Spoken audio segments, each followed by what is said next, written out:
मुल्क में आम इंतखाबात के हवाले से जो सियासी सरगर्मियाँ हैं हम देख रहे हैं कि वो बहुत तेज़ हो गई हैं। साथ ही साथ सियासी जमातों का ये मुतालबा है कि लेवल प्लेइंग फील्ड जो है वो होनी चाहिए। इसके अलावा अफ़गान जो शहरी हैं उनकी अपने मुल्क वापसी के हवाले से भी हम बातचीत करेंगे और जो दीगर मामला है इसके लिए हमारे साथ मौजूद हैं वफाकी वज़ीर दाखिला सरफराज भुट्टी साहब। सर बहुत शुक्रिया अपने वक्त का। ये बताइएगा कि सर पाकिस्तान तहरीक इंसाफ और अब पीपल्स पार्टी भी ये मुतालबा कर रही है कि तमाम जमातों के लिए लेवल प्लेइंग फील्ड होनी चाहिए। आप गवर्नमेंट में हैं, क्या किस तरह से इसको मेक श्योर करेंगे सर? बिस्मिल्लाहिर्रहमानिर्रहीम। आपका शुक्रिया जी।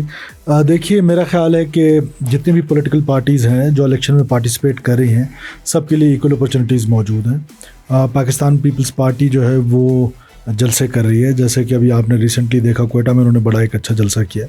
सो एंड सो ऑन। PMLN भी अपना जलसे और जुलूस कर रहे हैं। तो मेरा ख़्याल है कि तमाम पॉलिटिकल पार्टीज़ को गवर्नमेंट हमारे लिए कोई फेवरेट नहीं है, हमारे लिए किसी की लाइकिंग डिसलाइकिंग नहीं है। हम चाहते हैं कि इलेक्शन फ्री एंड फेयर हो और इलेक्शंस का जो इन्वायरमेंट है वो सबके लिए एक जैसा हो। अच्छा सर, अमन अमान के हवाले से बताइएगा, क्योंकि बलूचिस्तान में कुछ लोगों का ये भी मानना है कि बलूचिस्तान में अमन अमान की सूरत हाल थोड़ी सी ख़राब है, तो इसको किस तरह से देखते हैं? देखिए, ना सिर्फ बलूचिस्तान में बल्कि पूरे मुल्क में जो टेररिज्म है उसका 78% राइज़ हुआ है फॉर लास्ट 9 मंथ्स। तो ये जो राइज़ है ये अलार्मिंग है और ये एक चैलेंज है पाकिस्तान को टेररिज्म के हवाले से।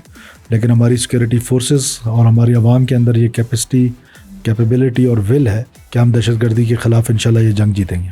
सर, अफ़गान शहरियों की उनके मुल्क वापसी के हवाले से हम देख रहे हैं कि फ़ेज़ 2 का आगाज़ हुआ है, तो किस तरह से देखते हैं, अब तक कितने लोग जा चुके हैं और इसको मज़ीद किस तरह से तेज़ किया जाएगा प्रोसेस?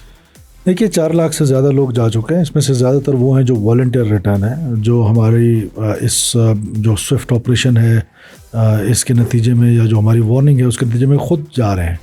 तो उसमें तोरखम में और चमन में और डिफरेंट बॉर्डर्स में लोग जा रहे हैं। अब बिकॉज़ ज़्यादा तादाद क्योंकि इलीगल इमिग्रेंट्स जो हैं वो अफ़गानिस्तान से ताल्लुक़ है तो इसलिए वो अफ़गान स्पेसिफ़िक लगता है। अदरवाइज़ गवर्नमेंट की जो इंटेंट है या गवर्नमेंट की जो सोच है वो यही है कि गवर्नमेंट जो है वो इलीगल जो भी यहाँ इस मुल्क में रह रहा है उसको अपने अपने मुल्क में रिपैट्रिएट करेंगे।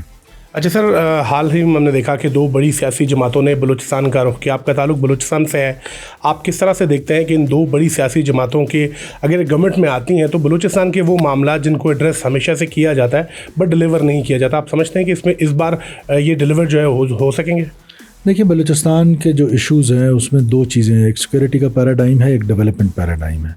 इन दोनों को पैरेलल चलना है और इसके लिए गुड गवर्नेंस का मॉडल जो है वो देना पड़ेगा। अगर ये गवर्नेंस का मॉडल जो माज़ी में हम देखते आए हैं, अगर इसी मॉडल ने काम चलना है तो मेरा नहीं ख्याल कि बलूचिस्तान के इश्यूज़ में कोई खातिर खा कमी होगी या ये इश्यूज़ थोड़े कम होंगे। तो दोनों पैराडाइम्स ने पैरेलल चलना है एंड ऑफ द डे।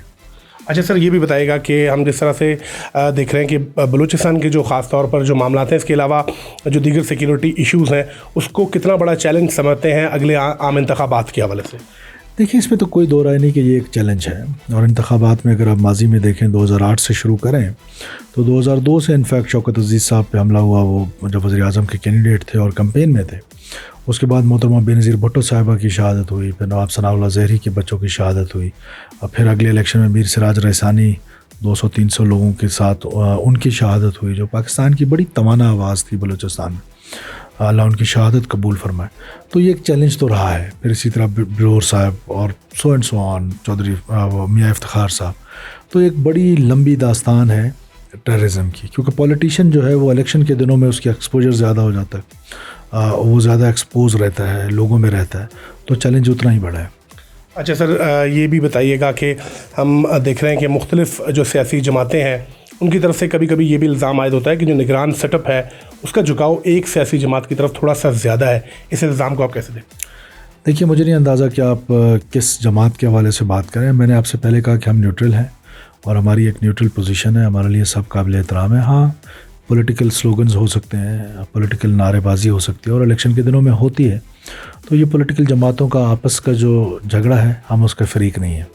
बिल्कुल जी, आपने वफाकी वज़ीर दाखिला सरफराज भुट्टी की बात सुनी। इनका ये कहना था कि बिल्कुल जो निगरान हुकूमत है वो तमाम तर सियासी जमातों के लिए एक ऐसा माहौल जो है उसको पैदा कर रही है ताकि आइंदा आने वाले जो इंतखाबात हैं उनका जो है वो हम देख रहे हैं कि वो खुश असलूबी से अंजाम पाए।